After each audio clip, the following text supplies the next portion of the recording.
Magandang araw mga kaibigan. Bigyan natin ng reaction opinion itong post ni Attorney Trixie Angeles.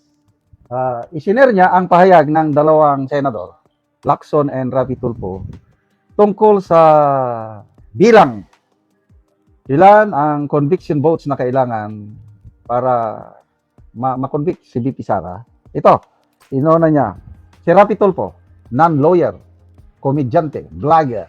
Anong sabi ng non-lawyer? 15 boto lang ang kailangan, hindi 16, para ma-convict ni VP Sara. Sa ngayon, 22. Kung 2/3, that's 14.6, which is equivalent to 15 senators lang. Opinion yan ng isang broadcaster, vlogger, ano ba, name it, non-lawyer. Sabi naman ni Lacson, ang Senado ang magdidesisyon kung ilan ang kailangang boto. Kaya lang, sa isang interview narinig ko, sabi niya, we will go for the 16. Mabuti pa itong si Lacson. Kung minsan, bumabalik yung dating matinong Lacson, sabi niya 16 yan, hindi 15 or ano. Kaya lang, sabi pa rin niya, Senado ang magdidesisyon. Ano ngayon? Nagsalita ang one of the framers of the 1987 Constitution. Kung hindi ako nagkakamali, 48 sila na napili noon, 1987. Sinulat nilang konstitusyon. Ilan na lang silang buhay. At isa sa mga buhay ay si dating Supreme Court Justice Hilario Davide. Ito ang sabi niya, the Senate needs 16 to convict and 7 to acquit. Sinong mas magaling? Isang broadcaster, isang police general, o one of the framers of the Constitution?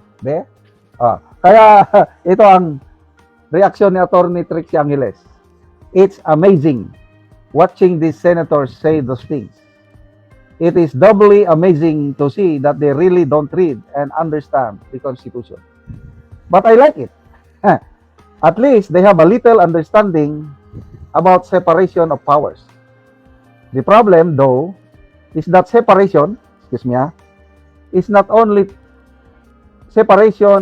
the only rule that governs constitutional bodies.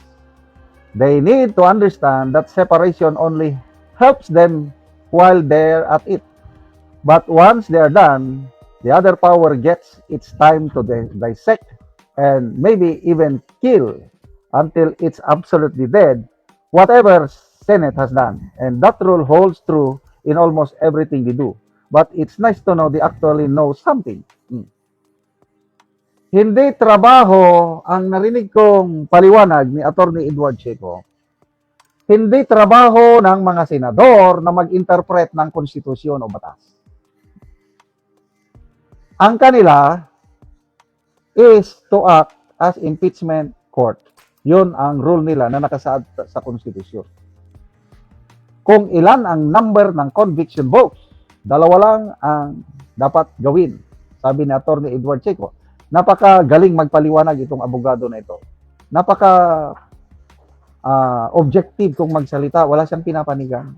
Sabi niya, una, punta kayo sa Supreme Court, magpetisyon doon para ang Supreme Court ang magsalita kung ilan ang conviction votes. Hindi trabaho ng Senado na kayo ang mag-determine. Hindi nyo trabaho yan.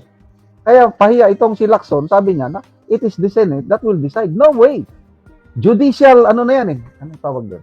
Judicial review. Trabaho na yun ng Supreme Court. Wala namang pumupunta sa Supreme Court para magpetisyon na magsalita ang Supreme Court kung ilan ba talaga. Next, i-amend ang konstitusyon.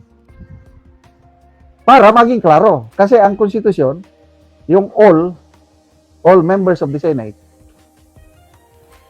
hindi nakalagay doon anong mangyari kung may nagtatago. Anong mangyari kung may nasuspend. Hindi nakalagay doon. Kaya kung i-amend nyo muna ang konstitusyon para maging klaro.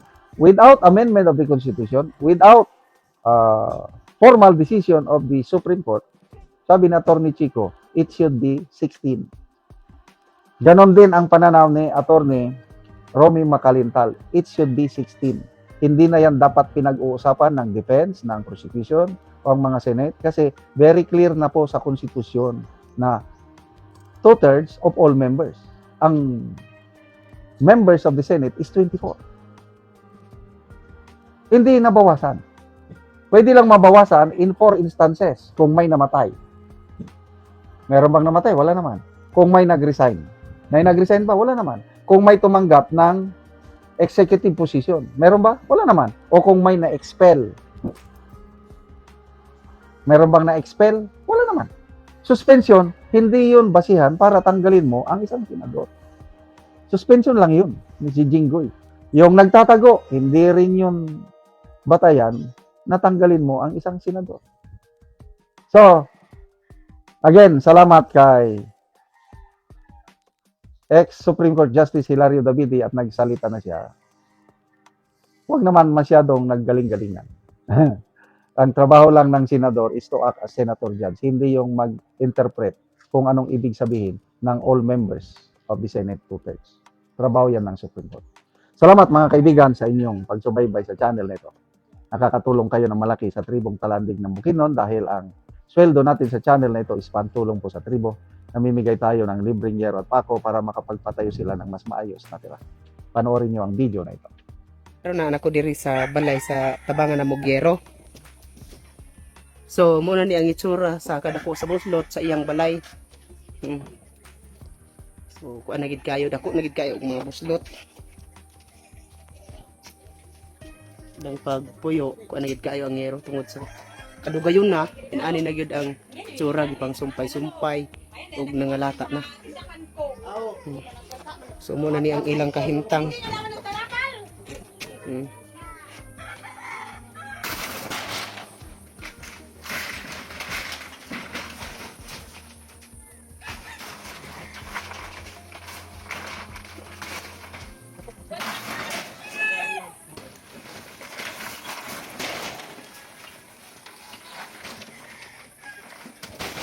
O muna ni ang ngero nga mong ginahatag ka ilang atok karon.